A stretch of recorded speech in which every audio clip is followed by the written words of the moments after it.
Hello and welcome to Pro Trader Strategies Market Commentary for Friday, October the 27th. My name's Eric Wilkinson. Some of you may recognize me as the Wolfman from CNBC, Fox Business, or even the Wall Street Journal for my commentary on everything from economic to geopolitical and market analysis. Please keep in mind that everything that we talk about in these market commentaries is not a solicitation to buy or sell any of these securities or strategies. At the end of the day, we're here to teach you some different strategies that you can then implement into your portfolios, but please do that in your own way. The reason why I can't give you a recommendation on a particular stock or strategy is because I don't know your risk parameters. I don't know what's in your portfolios, and therefore what I'm doing could be counterintuitive to what you are already doing. And please remember that past performance of any trading system or methodology is not necessarily indicative of future results. Having that out of the way, let's get it on. The only economic data we got today, and I mentioned it yesterday because we got some revisions to the GDP, advanced GDP numbers, quarter over quarter. Last month's number was revised from 2.6% up to 3.1%. This month it came out, or for this quarter, it came out as 3%. So we are above the mandate for the FOMC to really start ratcheting up the interest rate increases. So we could start seeing quite a few interest rate increases coming in 2018. So for any of you guys that are in bonds, have a lot of bonds in your portfolio, which most of us do, that's going to seriously affect the valuation of that bond portfolio. Yeah, you will get par back once they expire, but the fact of the matter is most people only hold their bonds for like 7 years. So people are going to start getting decimated on buying high and selling low, and you cannot chase yield. So you should really go in and check out my webinars on how to protect a bond portfolio. Really important, because you are going to see those bond portfolios really go down in value, and I give you a lot of different ways to trade around that using options. So please take that into consideration. Anyway, these advanced GDP numbers coming in at 3% and 3.1% revised up last month, those are the highest levels we've seen since basically 2014, October this time, 2014, and July of 2014 were higher, up near the 4% area.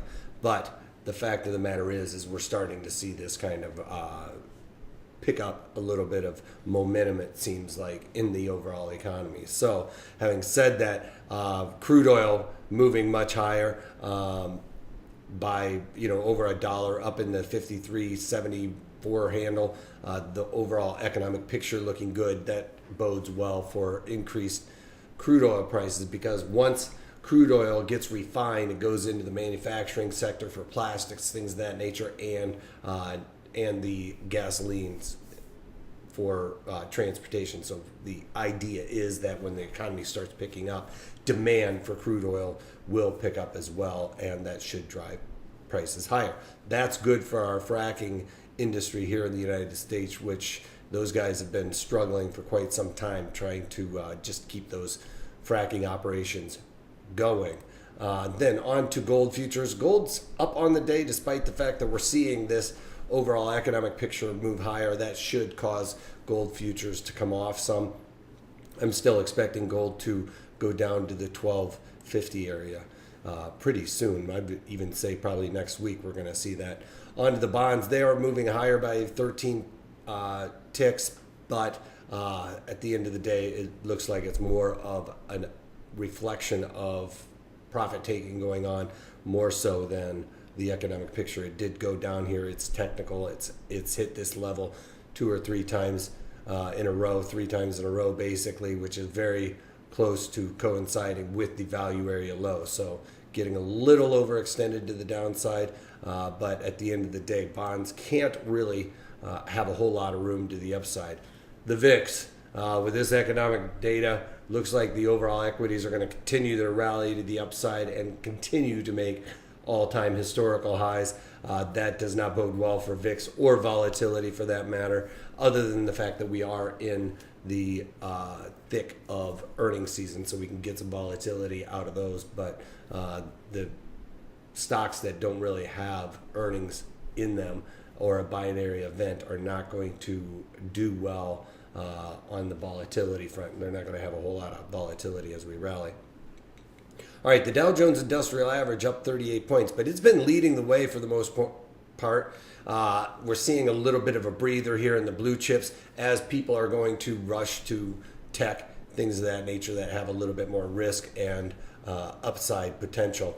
Amazon, I'll talk about here in a little bit, probably leading the way here for the NASDAQ.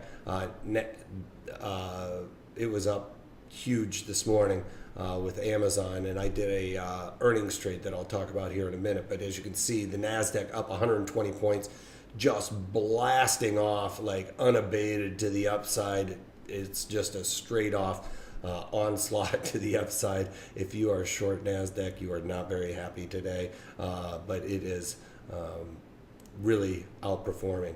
And we are also seeing that reflected in the E-mini S&Ps up 16 points. That's not a huge move. It's a nice solid move in the E-mini S&Ps, but nothing in comparison to what we saw there in the NASDAQ. And if we go and look at the E-mini S&Ps on the daily chart, 30-minute breakdown, these are 30-minute candles.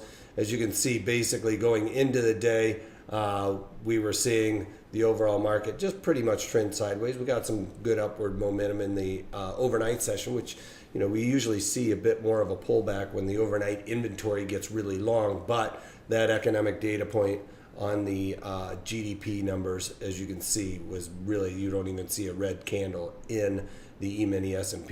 It is just people falling over themselves to get into that market. So E-mini S&P is up over 16 points right now. Now on to a couple of trades that I've done with WYNN. I did a trade here, both in my IRA and in my margin account. And in my IRA, I did it as a spread to create that synthetic short put spread, or synthetic short put in there. And I went into the October weeklies and I sold the 135 puts, and then I bought in the 124 puts because I could get those 124 puts for a nickel, and I collected 57 cents for that trade. So and I just only bought back the 135 puts for 10 cents. So I left on those 135 puts, the 124 puts long, just in case anything crazy happens. At the end of the day, it's not very cost effective to go out there and buy or sell those puts for a penny and pay the commissions to get out of them. I might as well just let it ride out for that extra penny, as far as I'm concerned. Even though they're going to expire today, crazier things have happened. So left those on as well. That's kind of the way I ride those out, is just to kind of sit and leave those puts on for free for the most part. All right, so now on my margin account, I did those same 135 puts in the October for WYNN, and I collected 60 cents for those, bought those back for 10 cents as well. So two nice trades, one in my IRA, creating that synthetic short put spread, and in my margin account went out with the straight naked short puts on those 135s. And I tweeted all this stuff out, you guys, so if you're not following me on Twitter at Wolfman's blog, you're not getting these earnings with the ones that I'm actually playing. Those are the ones that I'm finding have the best opportunity. So make sure you're following me on there. Now, this is what I was talking about with Amazon. Amazon, one of the biggest movers today for the most part, up over 13%. They just knocked it out of the park on their earnings and blasted off. It's up 126 points. I think the market maker move on that was like 30.